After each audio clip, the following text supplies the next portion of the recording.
بسم اللہ الرحمن الرحیم۔ اللہ کے نام سے شروع جو نہایت مہربان و رحمت والا ہے۔ وقت سب کو ملتا ہے زندگی بدلنے کے لیے، لیکن زندگی دوبارہ نہیں ملتی وقت بدلنے کے لیے۔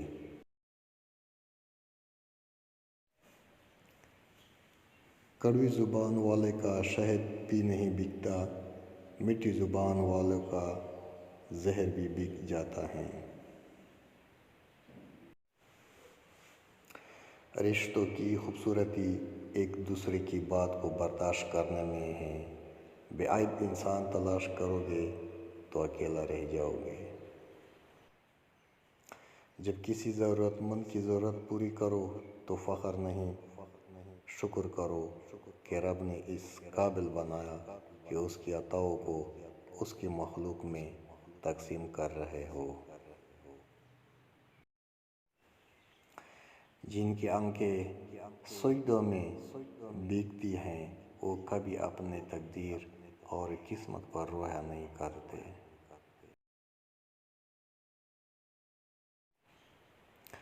اللہ سے محبت کرو، وہ آزمائش تو دیتا ہے مگر آزمائش میں تنہا نہیں چھوڑتا۔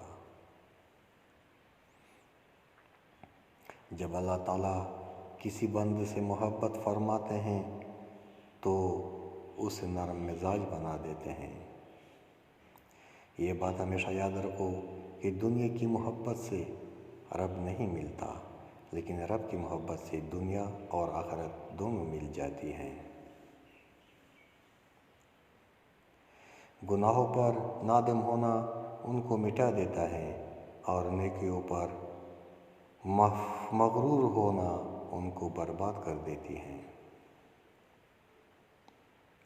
کسی جاہل یا کم عقل انسان کو سمجھاتے وقت یہ خیال مت کرو کہ تم اس سے کیا کہہ رہے ہو، بلکہ یہ دیکھو کہ وہ اس کا کیا نتیجہ اخذ کرتا ہے۔ اپنی زبان کی حفاظت اس طرح کرو جس طرح اپنے ایمان کی حفاظت کی جاتی ہے۔ ایمان کی حفاظت نہ کرنے سے ایمان کی ٹوٹ جانے کا خدشہ ہے، اور زبان کی حفاظت نہ کرنے سے عزیز و اقارب ٹوٹ جانے کا۔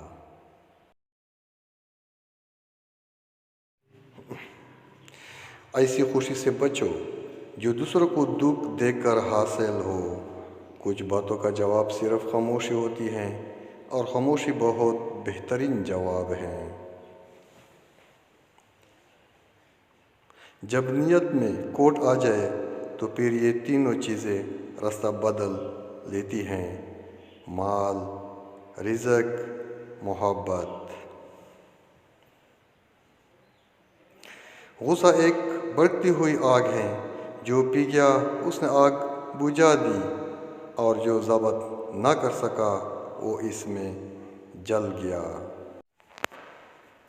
گہری باتیں سمجھنے کے لیے گہرا ہونا پڑتا ہے، اور گہرا ہونے کے لیے گہری چوٹیں کھانی پڑتی ہیں۔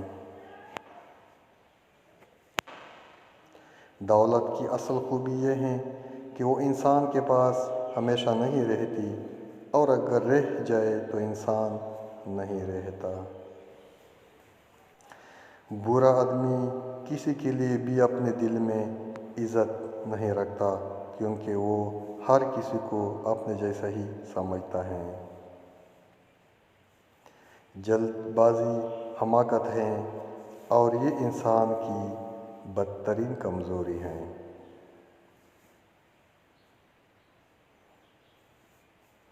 غصہ ہمیشہ بے وقوفی سے شروع ہوتا ہے اور شرمندگی پر ختم ہوتا ہے۔ اپنے آپ کو عزت دو گے تو دوسرے آپ کا احترام کریں گے۔